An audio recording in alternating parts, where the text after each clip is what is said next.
Volvoreta Press es una asociación sin ánimo de lucro conformada por un grupo de personas apasionadas por el arte outsider, el arte infantil y la cultura en general, y en especial las publicaciones. Y nace desde la pasión de la historia del arte, del gusto por el trabajo bien hecho, por la pasión de la educación artística y la mezcla y los cruces con la literatura y la ciencia. Bueno, el proceso la verdad es que es apasionante porque comienza con el diseño de un taller.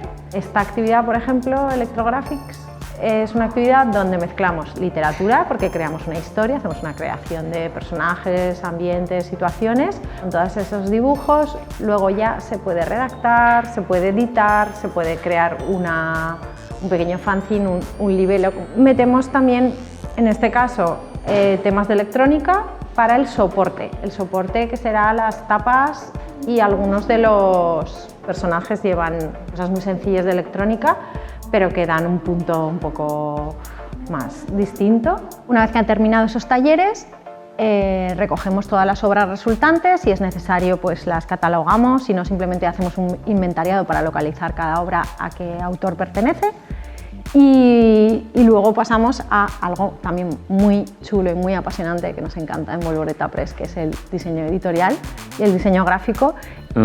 Pues normalmente suelo tener los contenidos ya listos, y a partir de esos contenidos miro el material gráfico de los talleres, por ejemplo, y juntos hacemos una selección del material que vamos a utilizar en la publicación. Y generalmente cuando tengo lo que es el material, las imágenes, las suelo escanear y a partir de eso las trabajo para ser impresas en risografía. Entonces contamos con una duplicadora digital de marca Riso que se llama Dorami y nos ayuda a poder llevar a cabo todas esas publicaciones de una forma pues sostenible, puesto que hacemos microediciones de una forma bastante ecológica, ya que la propia máquina consume muy poquita energía y la tinta es en frío, con lo cual, y además está hecho a base de tintas vegetales.